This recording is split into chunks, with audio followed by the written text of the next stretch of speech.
It's just something's telling me that this is Oregon's year, so I'm going to pick Oregon in the North. In the South, I'm going to pick UCLA. I think they have a chance to have a really good year this year. Southern Cal's also in the South, but I don't look for much out of them this year.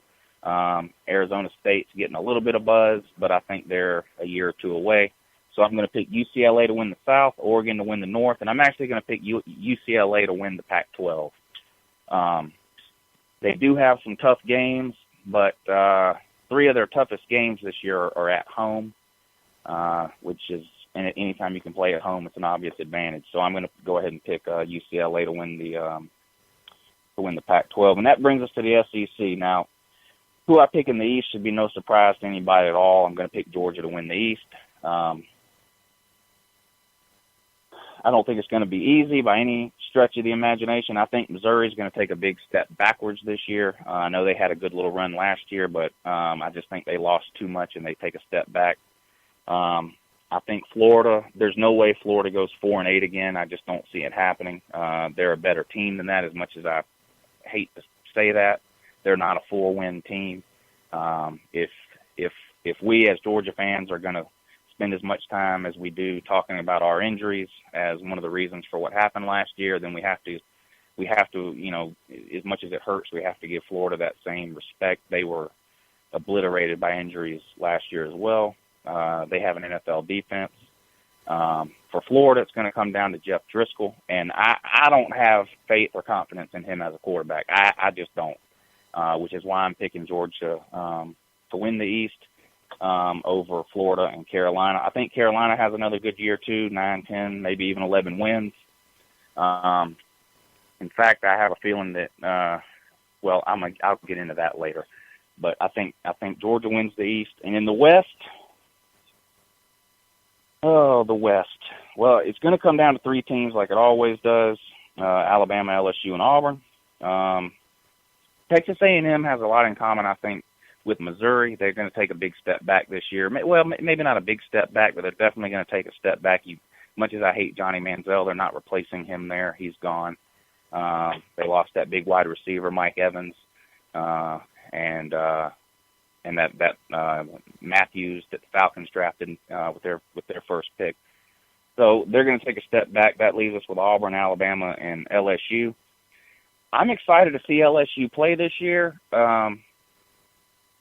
They have a chance, I think, to have a breakout year this year. That running back that they got, I think, is going to be the real deal, Leonard Fournette. He's a true freshman. He could have went anywhere in the country he wanted. He chose LSU, and if he's anywhere near as good as what everybody's saying he is, then he could turn LSU's offense around. And it seems like they always have a pretty good defense. But still, I think they finished 3rd this year, and I think it's going to come down to Auburn and Alabama. And unfortunately for Auburn, they play Georgia. And for that reason, you know what? Screw it. Auburn wins the West. There, I said it. So all you Bammers, Auburn wins the West this year. Whatever, Gus Malzahn marching into T-Town, Tuscaloosa, and will beat Alabama last game of the year and win the West. I think Auburn will only have 1 loss. It'll be to Georgia. I think Alabama will only have 1 loss, and it'll be to Auburn. So Auburn will own the tiebreaker over Alabama, which means Georgia and Auburn will have a rematch in the SEC title game, which, of course, Georgia will win. Auburn beats Alabama this year in the Iron Bowl. And once that happens, then the whole world will know the real reason that Lane Kiffin was hired at Alabama when they trot him out and fire him in the public square there in Tuscaloosa. That way Nick Saban doesn't have to take any of the blame. They're going to blame it on Lane Kiffin. He'll be fired after 1 year just for losing to Alabama. So there you have it. That's Uncle Lou's predictions, all the conference winners from the Big 5 conferences. Now, you may have a different opinion than mine. If you do, that's fine. But keep in mind that my opinion is the correct opinion. And if you want to make any money, those are the opinions you need to go with. So over to you, Magnum. All right, there. Well, actually, I liked a lot of those picks. I agreed with a lot of them. With the ACC, I'll agree with you. I think Florida State wins this conference hands down. I don't even think the second place team is even close. You know what?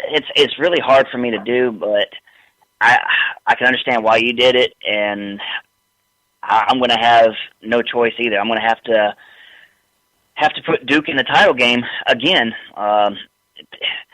Just saying that, it just sounds odd, man. Like it just doesn't sound right. Saying Duke in a conference championship game in football, it just don't sound right. But we know what's going to happen. Florida State's going to murder them yet again. Now there are some teams in the ACC I think that can upset you on any given day. If Florida State don't show up to play, then of course they can get beat by some of these teams. But definitely, I'm not going to put anybody like Pittsburgh or Syracuse or Virginia or even Georgia Tech in that mix as far as a team that's going to contend. There's just no way.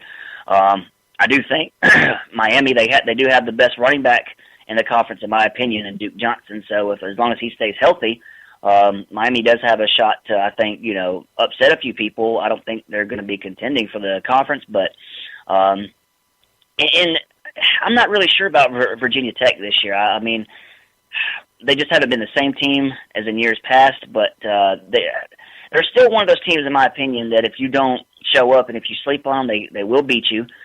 So there's a few teams that I think that can sneak up on you, but at the end of the day, this conference is Florida State's to lose, hands down. So my pick for the ACC is Florida State. On to the Big 12. Like you, to me, this is a two-team conference, Oklahoma and Baylor. No doubt in my mind the winner of this game will win the conference. I'm picking Oklahoma to win this conference. See, I mean, this is just bad because the teams like West Virginia, Texas Tech, and even Texas right now, TCU, these are teams that are not even going to be competing. Iowa State, Kansas. Now, Kansas State and Oklahoma State, those are my two teams in the conference that I think that can sneak up on you, that could surprise somebody with a big-time win. I'm not saying they're going to compete for the conference, but these are teams that can beat you on any Saturday if you're sleeping. So these are a couple teams that I think that can possibly, not going to say it, but possibly upset Baylor and Oklahoma. I don't see anybody else doing it. At the end of the day, I just think Oklahoma is the best team in this conference, and I think they end up going to the playoffs. The Big Ten.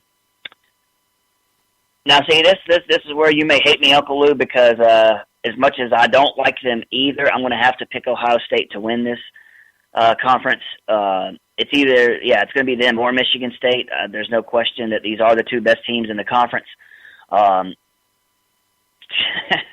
Teams like Illinois, Indiana, Minnesota, Northwestern. Speaking of Northwestern, that guy you were talking to from Ohio decided to make the asinine statement that beating teams like Northwestern and Penn State are quality wins. And if you're one of those people out there that think that, do me a favor, put a gas mask on and smoke yourself to death because you are retarded. All right, now let's see, like Rutgers, Purdue, Penn State. These are teams that just, in my opinion, are not going to compete whatsoever. Now, I will say this, Wisconsin, I can't rule them out. I mean, they got Melvin Gordon at running back who you have to look at him as a possibility to be in New York at the end of the year. You've got to put him up there as a contender for the Heisman. So Wisconsin is my team that I think that could possibly upset you.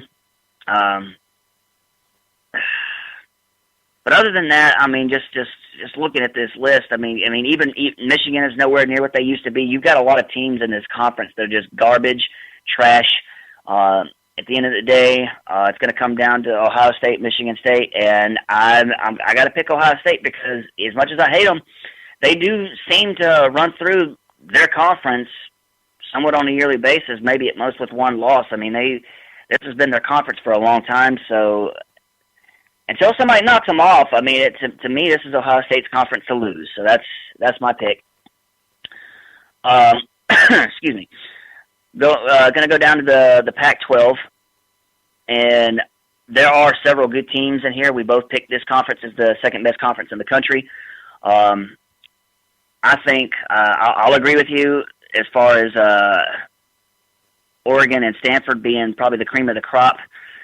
I'm picking Oregon, actually, to win the Pac-12. I know a lot of those guys are probably disappointed with the way the season turned out for them last year. Marcus Mariota, for a long time, was in the Heisman talk last year. No doubt that he will be in that talk again this year. And I think they're going to have a chip on their shoulder. I think they're going to come out with something to prove, and I think these guys are going to be fired up.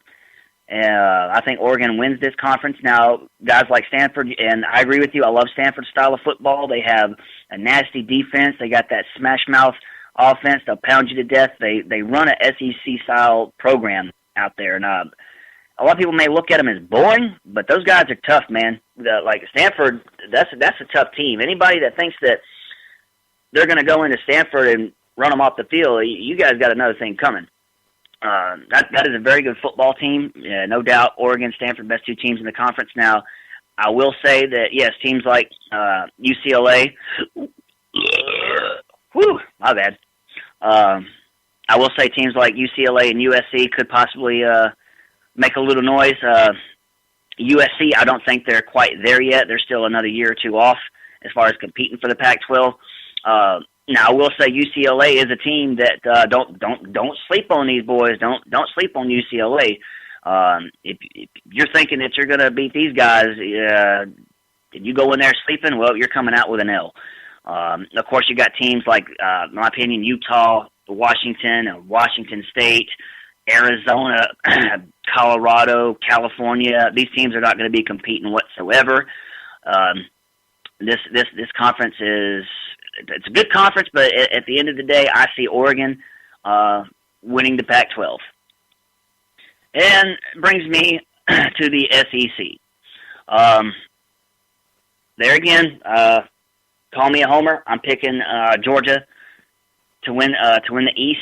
Now, a lot of people say that the game between Georgia and South Carolina is going to determine the East. I disagree, because that is the conference opener for Georgia, and it's very early in the season. And as we saw in a couple years ago, actually, South Carolina beat Georgia, and Georgia ended up going on to win the East.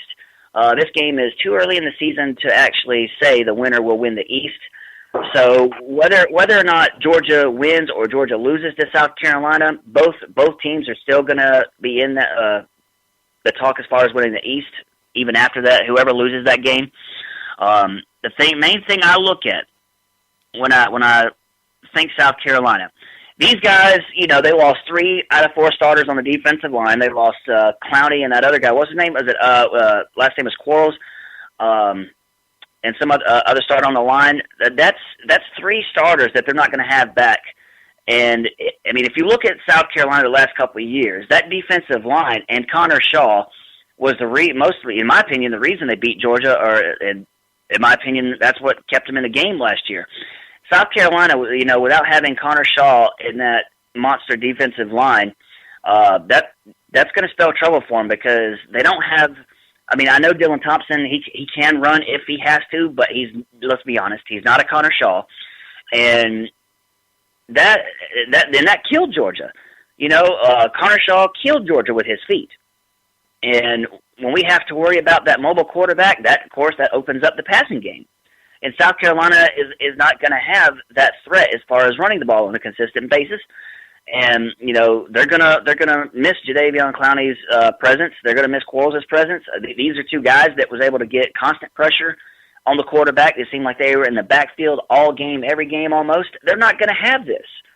So before anybody comes to me and tells me about what's happened in the years past, realize that this is not even going to be the same South Carolina team this year.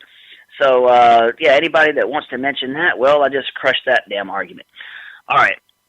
Now, Florida, I agree with you, Uncle Lou. Florida is much better than a 4-8 team, and I do agree that their injuries played a huge part in what happened to them last year. But at the same time, we had that same issue, and we didn't have a losing season. These guys Florida, I'm sorry, I cannot take a team serious that loses to freaking Georgia Southern. I can't do it.